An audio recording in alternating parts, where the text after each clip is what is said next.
So this is the first topic that we'll be doing, which is demand analysis. So what is a demand? It's a desire or wants. So we can't say that wants and desire just comprises and forms demand. We can't say that.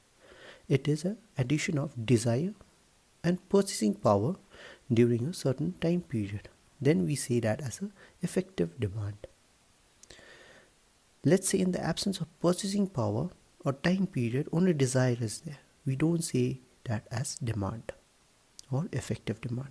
So in order to have an effective demand, there should be a addition of desire, purchasing power during a certain time period, which we have shown over here. That is desire, purchasing power plus time period, that gives us effective demand. Likewise, there are various types of demand. First one is income demand. So it's easy. When the income, which we have represented as Y, income of a consumer increases, quantity demand increases. It's easy. Cross demand. Let's talk about tea and coffee. If the price of tea is increased, let's say earlier it was 10 rupees, now it has been increased to 20 rupees, but the price of coffee is constant at 10 rupees itself. So as a consumer, what would you do? You would rather go for coffee instead of tea. So quantity demand of coffee is increasing. So if because of change in price of tea, your quantity demand is changing for coffee. That is related over here in cross demand. So when demand depends upon the price of a related commodity, for example, we have taken over here petrol car and diesel car, or cotton shirts and non-cotton shirts. Let's move further. That is, another one is joint demand. So when demand of two goods are created at the same time, means two goods are demanded at a particular time. For example, you have got a car, you'll be demanding petrol, so it goes hand in hand.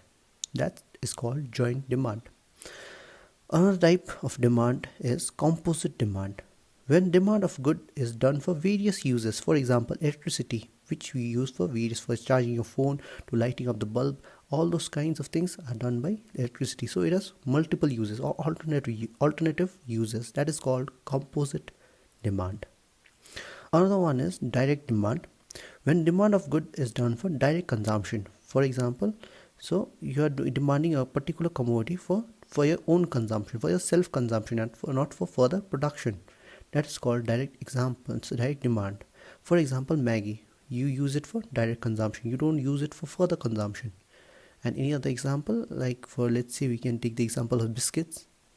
Okay, let's move further and let's come to derived demand.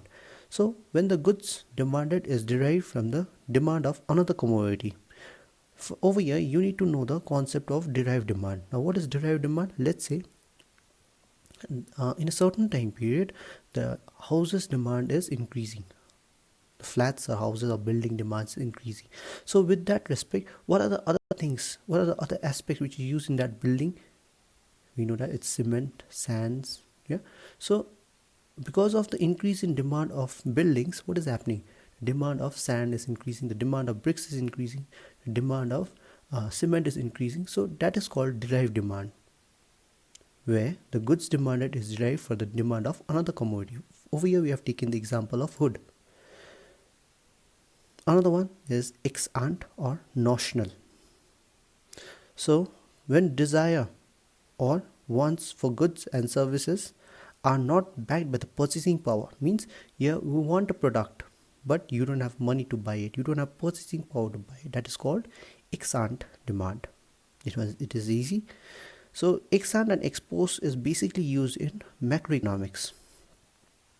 Later on we'll be discussing that in a much more further details. So let's talk about ex post over here, or effective. So ex post, it's an aggregate means sum total of goods and services which is backed by the purchasing power, means over here you have got the money to buy it. So you want a product, you're buying that product. Why? Because you have the money to buy it. So that is called ex post or effective demand. So that is various types of demand, which is just related to your syllabus. Now we'll be just talking about the various factors or determinants. Don't get confused, factors and determinants means same. So first factor is price. So we know that price. Let's talk practically. If the price of a commodity increases, what happens to quantity demand? It will decrease, because you don't want that product further because its price is increasing. And if the price is decreasing, quantity demand will increase. So vice versa means that just the opposite of what we have written over there. So let's talk about another one, which is taste and preferences. Taste and preferences. If a consumer preference moves in a particular commodity, means he is wanting a particular commodity. So what will happen to the demand of that product? It will increase. Similarly, if his preference or taste is declining, what will happen is quantity demand will fall, which we have just mentioned over here. The complete notes, you can just copy it down, just pausing the video.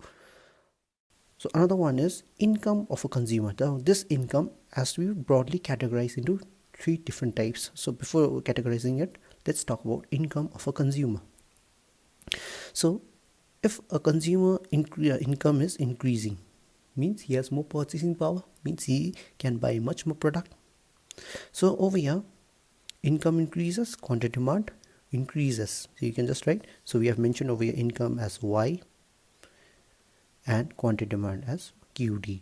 So income is increasing, quantity demand is also increasing. So over here we can say there's a positive relationship. Over here there is inverse relationship. Over here there's a positive relationship. What is positive, what is inverse? Inverse means one increasing, another one decreasing, and positive relationship means one increasing, means both are increasing. Clear till here? So we will describe this income of a consumer in various parts. Now let's categorize the goods, various kinds of goods which we see regularly. First one is normal goods. So what is normal goods, inferior goods, and inexpensive necessities? Now let's talk about normal goods. So there's a direct relationship between income of a consumer and demand for normal goods. If the income increases, demand also increases. So you can give various examples for this normal goods, like soap for, let's say, car, not that luxury car, means regular car which you buy. So if your income is increasing, what will you do? You will be buying that car. If your income is not increasing, you won't be buying that car. So those all things comes under normal goods. For example, can we take other examples such as biscuits? Various kinds, different kinds of biscuits. You buy nice kinds of biscuits if your income is increasing.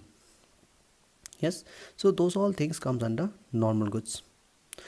So over here what happens is, normal goods, there's a direct relationship, means income increases, your consumption also increases. Another one is inferior goods, which you have represented over here. It is an inverse, there's an inverse relationship between income of a consumer and inferior goods. When income increases, inferior goods decreases. So what happens over here? There's an inverse relationship between, what is inferior and superior. I think you have heard about the term inferior and superior. Inferior means low quality, superior means good quality product. So let's talk about a person. A person is consuming a low quality product. He's going on consuming that low quality product. So let's say his income increase suddenly. So what will happen to that consumer? He'll say that I won't be consuming that particular product anymore because my income is increased. Therefore, you will consume a superior product. So what is happening? As his income is increasing, his consumption for that inferior goods, what he was consuming earlier, is decreasing. That we have mentioned over here. So we have taken the example. You can just go through it. Another one is necessities, or you can say inexpensive necessities. So necessity goods are those goods which we needed regularly, which is necessary for your survival. For example, salt, which is necessary. But what happens if your income is going on increasing? Will you go on purchasing that salt? No, you won't be purchasing it. To a certain extent you'll be buying that salt. After that you'll stop the purchasing of that salt. That is described as necessities. So you can just relate to the notes further. So we have described that in the particular diagram. So we have drawn price / income. So y-axis determines price and income, x-axis determines quantity demanded. And first let's categorize normal goods. It goes straight like this. So what is happening? So as your income is increasing, your quantity demand is also increasing.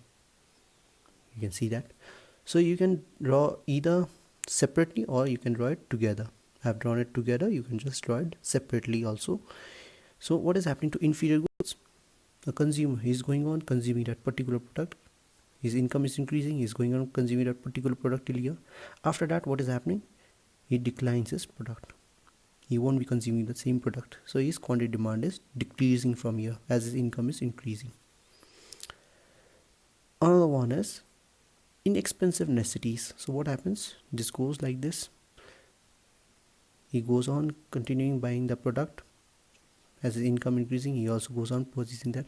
But after reaching the point over here, it becomes straight. Means his demand, his quantity demand will be constant. He won't be demanding anymore.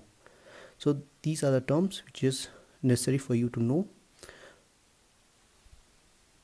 So today we'll be stopping over here. So likewise, other factors that affect the demand for a commodity are price of related commodities. Now, what are price of related commodities is the price of a substitute and complementary goods. Now, you need to understand what is substitute and what is complementary goods. Substitute goods are those goods which are easily replaceable. Like, for instead of tea, you can easily have coffee. So those are called substitute goods. And what is complementary goods? Which goes hand in hand, like car and petrol, like tea and sugar. Those are called complementary goods.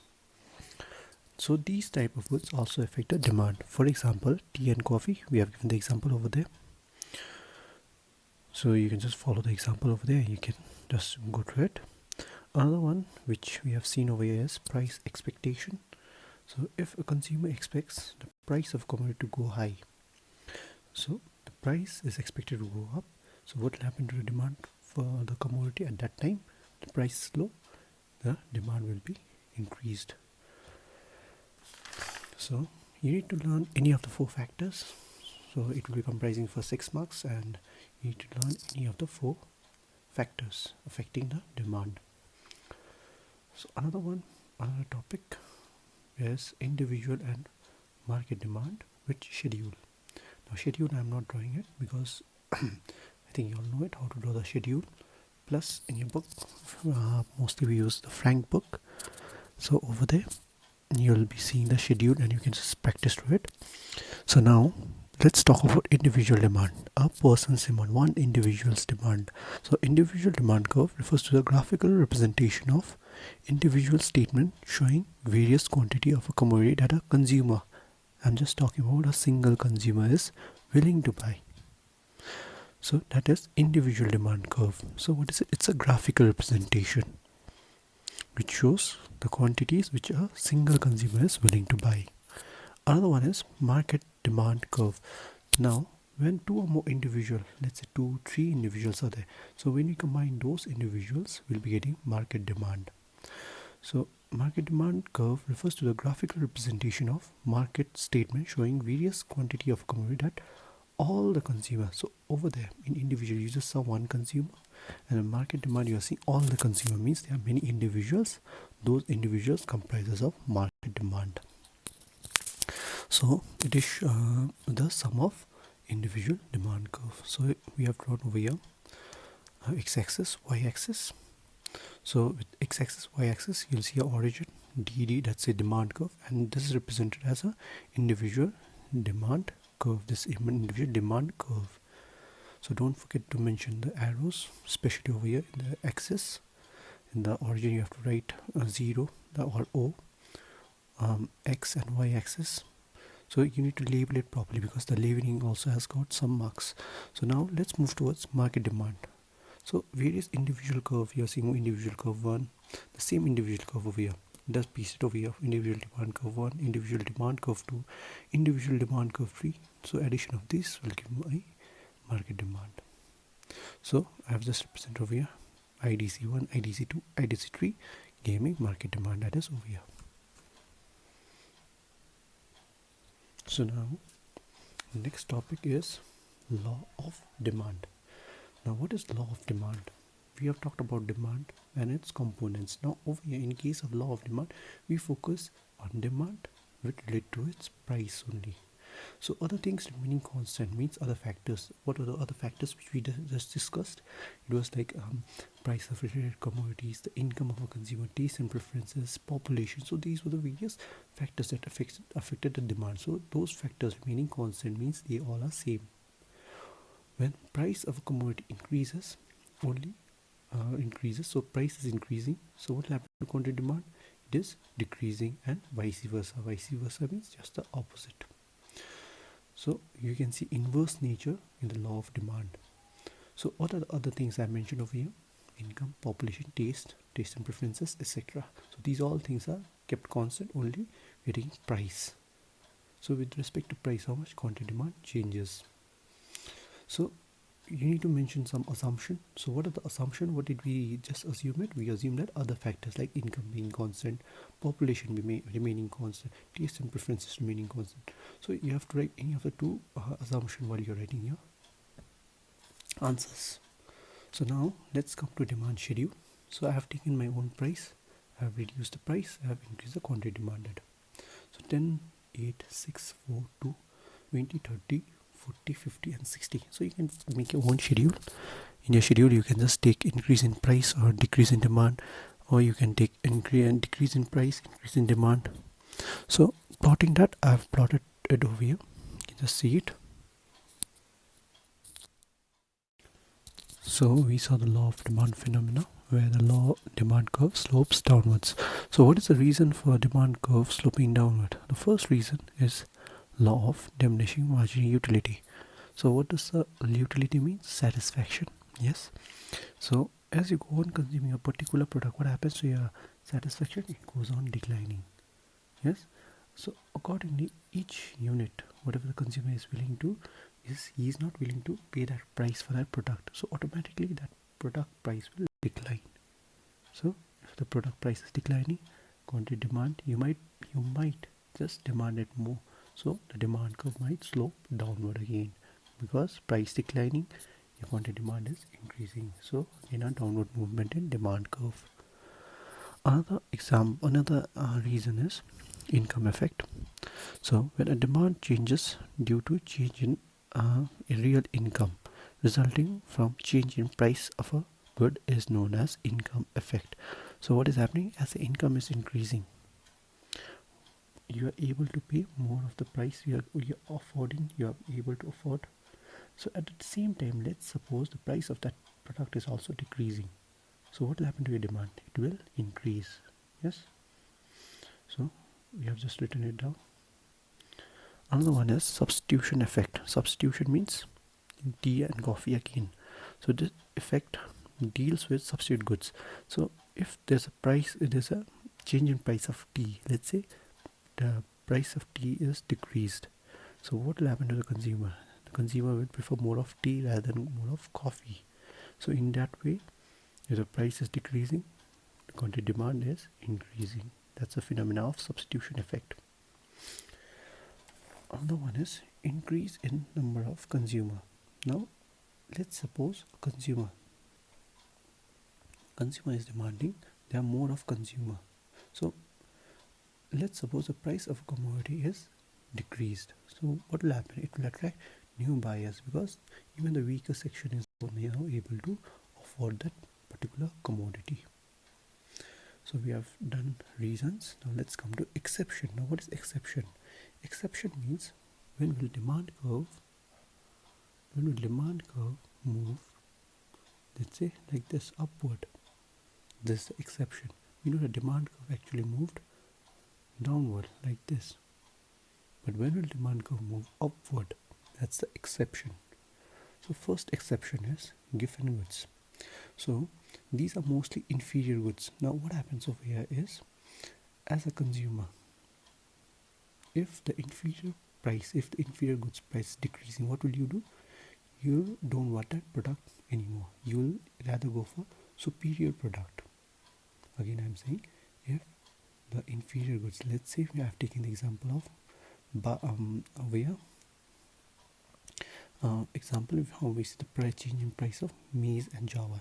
So what will happen if the price of maize is going on decreasing? So the consumer, whoever was consuming this earlier on, what will happen? They will shift their product to superior, like rice, wheat, etc. So that is stated by the Sir Robert Giffen. Another one is Vapelin effect. Here the consumer will judge the quality rather than the quantity of the product. Another one is conspicuous consumption. These are expensive commodities. So this is mostly done for show off purpose, like buying of diamonds, buying of luxury cars. So these all are done for the show off purpose rather than for the necessary commodity which you need regularly. So now another one is necessities for life. So these are essential commodities. So after discussing all the exception, now we have come to the last section of our chapter, that is change in demand and change in quantity demanded. So change in demand, or another name for that is change in demand or shift in demand curve, which we have mentioned over here. Change in quantity demand or movement is what we have written at first. So let's talk about movement or change in quantity demanded. It occurs due to price, change in its price, and it leads to expansion and contraction. Expansion means downward, which we have just mentioned over here. Downward, show the arrows as well. Contraction means moving upward. So EV is your expansion and EA is your contraction. That is a movement. Movement means expansion and contraction of demand curve. Now change in demand or shift of demand curve, it refers to increase or decrease in demand. So over here what happens, it is increase or decrease. Increase means demand curve moves rightward, decrease means leftward. So what is this phenomenon due to? Due to other factors other than price. It's not due to price, it is due to other factors other than price. So don't forget to mention the arrows over there. D is the original one. This one is increase in demand curve. This one is decrease in demand curve.